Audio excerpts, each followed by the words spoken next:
The reason we call them sexually transmitted diseases is because they're transmitted sexually.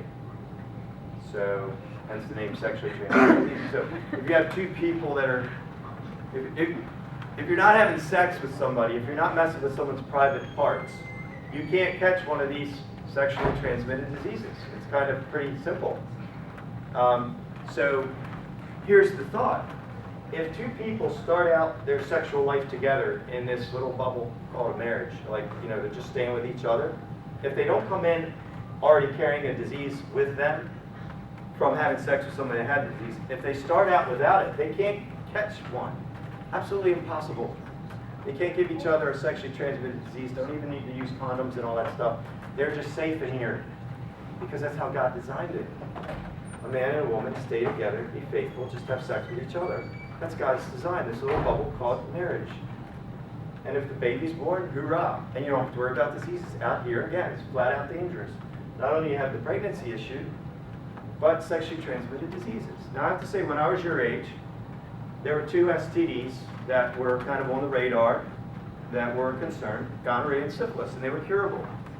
I didn't know anyone that had them, but they were curable, not a big deal. When I was in high school, HIV was discovered. Started hearing about the gay community in San Francisco, and this disease, this mystery disease, was wiping out all these homosexual men. And so there was concern. But generally, there was two. Now there's over 25 types of sexually transmitted diseases. Some are incurable, and some, as you know, can kill you. And even some of the ones that used to be curable, like gonorrhea, now are becoming incurable. If you do a Google search on gonorrhea and current news, you'll find out just articles this year that certain strains of gonorrhea are now resistant to all the antibiotics. We can't find anything that knocks it out anymore. They're really concerned.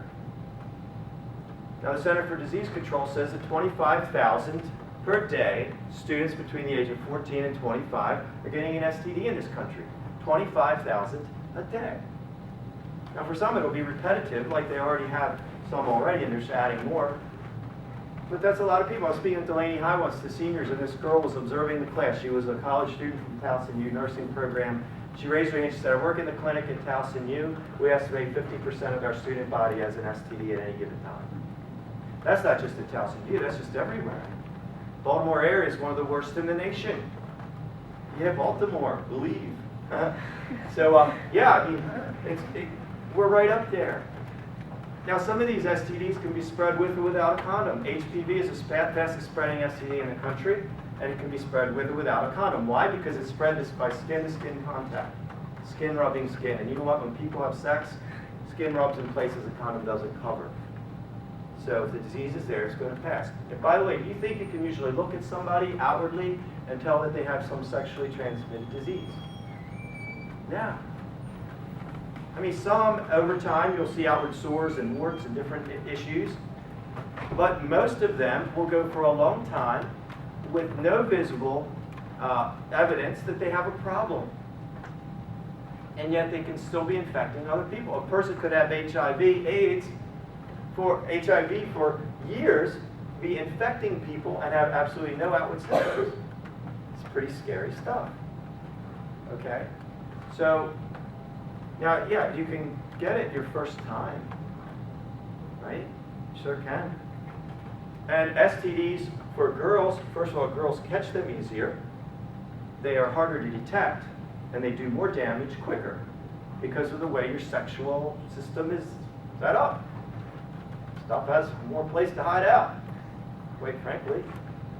Okay? I mean, it's dangerous. I was speaking at a school, and the senior girl was a little tearful, and afterwards she wanted to speak privately. And she said, I was dating this guy, and she said, I thought we were in love, and we were having sex, and he dumped me. And she said, that hurt. And then she said, but now I'm dating this guy, he treats me like a princess, he loves me so much, I love him, but I just found out I've got genital warts from the other guy, and what do I do? Man, I didn't have any easy answer for her. And I said, well, you know, you got to be honest with the guy. True love, you know, can really work through a lot of things. But that's a hard place to be when you're falling in love, for real.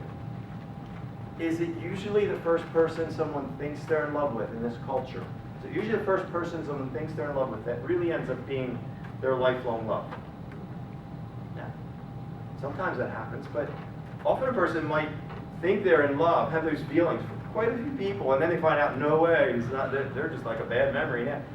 But you don't know. I don't know how long it will be before you cross paths. I know most of you raise your hand, maybe all of you raise your hand and say, I think I want to get married one day. What you've told me then is that you want to cross paths. You're expecting to, hoping to cross paths with someone that will be your soulmate, your best friend for life. You're hoping to cross paths with someone, girls, some guy that's going to look at you and say, well, you're the best present ever walking in my life. Best present ever walking in my life. I've done weddings before.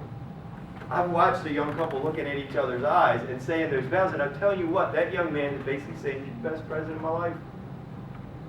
And girls, I want to tell you, your body's part of the present. It's who you are as a whole person. I'll get into that later, but your body's part of the present you're bringing there. And guys, the same thing. Man, she's looking in his eyes and saying, you're the best present ever come in my life. Your body's part of the present. You don't want to mess it up. Not just for your sake. You don't want to get some nasty STD that will cause you health problems down the road. For your sake. Beyond just your sake. For the sake of your future love. For their sake. You can actually start loving your future love before you even meet them. Like, how can I do that? Take care of this present, which is the most awesome thing they will ever receive. And you know what? Everybody's got different taste in beauty and handsomeness and what they're looking for. You do not have to look like the cover of some stupid girl magazine with perfect hair and eyes and everything else for somebody to think you're the best thing ever walking in their life. It seems to be how it works, right? And so consider keeping the present wrapped up for the sake of the love coming down the road. Jesus, precious Jesus, you're my Lord.